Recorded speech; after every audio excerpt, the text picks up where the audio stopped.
You and your wife, both 30, have recently gotten married after being together for 6 years and engaged for 3.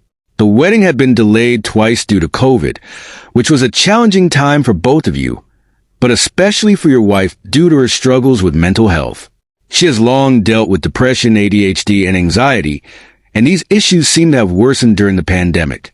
Being isolated and not seeing people during the lockdown deeply affected her mental state, and on top of that, there was a family health scare that added to her anxiety. At one point during the pandemic, she lost her job but was fortunate enough to find another, which she was able to work remotely. This provided more stability in terms of hours, but the mental toll continued to build. You have always been supportive, and in the past, she's mentioned that you made her feel like she could become the person she wanted to be. However, at some point, that feeling seemed to fade. A few months after your wedding, your wife contracted COVID and developed long COVID symptoms. These physical symptoms were incredibly tough on her mentally and physically, and though she recovered after several months, she contracted COVID again. This second bout with the virus triggered long COVID symptoms once more. Though you both knew better how to manage it the second time, it was still incredibly stressful, and this stress took a toll on both of you. After her second recovery, you started being very cautious, wearing masks and limiting social interactions. Despite these efforts, after the second bout of COVID, your wife's mental health spiraled into a deep depression that you had never seen before. She eventually decided to take a leave of absence from work to focus on her recovery. During this time, you took on the full responsibility of the household, cooking, cleaning, and managing your own work full-time, while trying to care for her. Slowly, she began to show signs of improvement. She tried various activities to help her recovery, like taking classes, but the only consistent thing was her yoga practice. However, her sleep schedule became very inconsistent due to the depression. She often struggled to fall asleep at night, leading to late bedtimes, naps during the day, and a continuing cycle of irregular sleep. After dinner, she'd often head to late-night yoga classes and then find herself with excess energy afterward. Instead of coming home after yoga, she began going out to bars with friends from class or sometimes going alone to draw and reflect. Initially, she'd tell you that she was only going for an hour or two, but that often turned into staying out until the bars closed, and sometimes she would come home drunk. You became concerned, feeling that this late-night bar hopping was an unhealthy coping mechanism, especially since sleep is crucial for mental health recovery. You voiced your concerns, but she was often defensive, making it difficult to communicate about these issues. You even journaled about it and tried to discuss it in couples therapy, but the sessions mostly focused on helping you avoid triggering her past traumas and finding ways to de-escalate conflicts. While these were valuable lessons, you felt your concerns about her communication and behavior weren't being addressed. Eventually, things took a darker turn. During one of her nights out, a man approached her, and after some time, she gave in to his advances.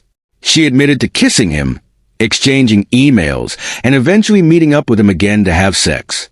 She also admitted that she had met 2 other people during this time with whom she engaged in sexual texting and masturbation, though she claims it never became physical with them.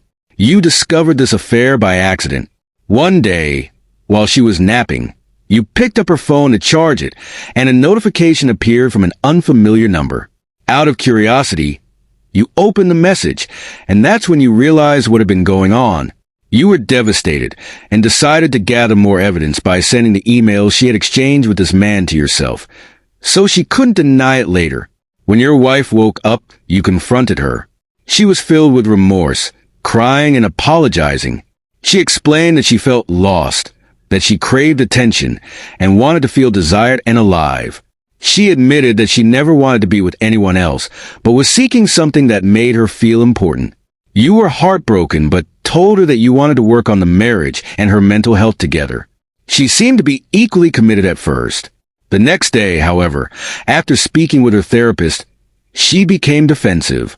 Her therapist had suggested that this wasn't really who she was, since she had never done anything like this before, and that she had simply been feeling trapped and seeking attention. During your conversation, Your wife seemed to adopt a similar attitude, defensively implying that the way you discovered the affair was a violation of her privacy. She shifted blame toward you, suggesting that you were partially responsible for her actions by not providing enough of what she needed. This reaction frustrated and disappointed you. While you understood that her mental health played a significant role, you were upset that she seemed to be avoiding full responsibility for her choices. Despite this, she began to show more signs of taking accountability in the days that followed, but the emotional toll on you remained heavy. You had hoped that the recent challenges in your relationship, particularly following your wife's infidelity, would lead to personal growth for both of you. However, just 5 days after discovering her cheating, she mentioned wanting to think about her job after attending an afternoon yoga class. This was frustrating for you, especially since she had repeatedly delayed her return home, and you felt the need to express that her actions were reminiscent of her past behavior during the affair.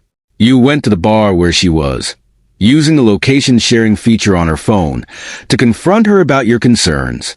Despite her insistence that she would be home by a specific time, you felt uneasy about her spending time away so soon after the betrayal.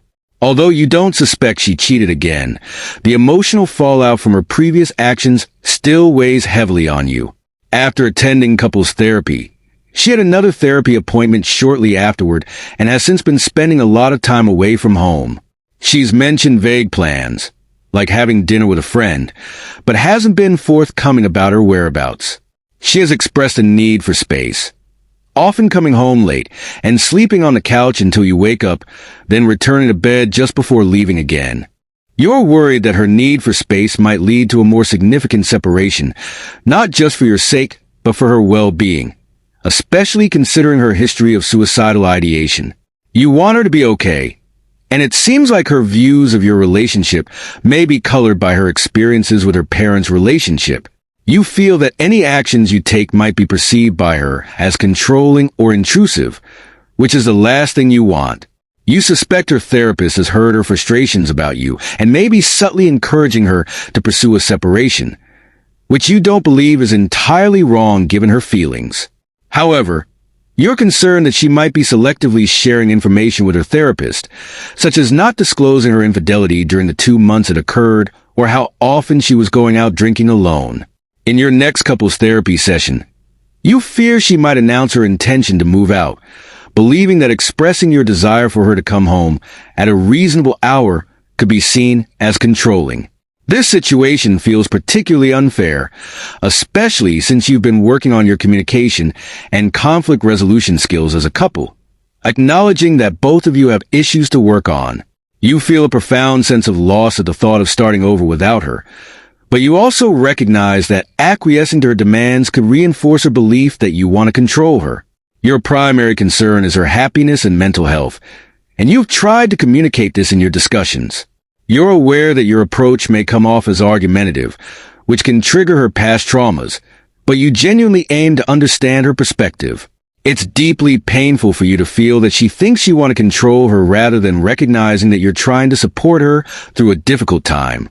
You're struggling to find a balance between ensuring her well-being, addressing your needs for healthy communication, and navigating the complicated emotions stemming from her infidelity.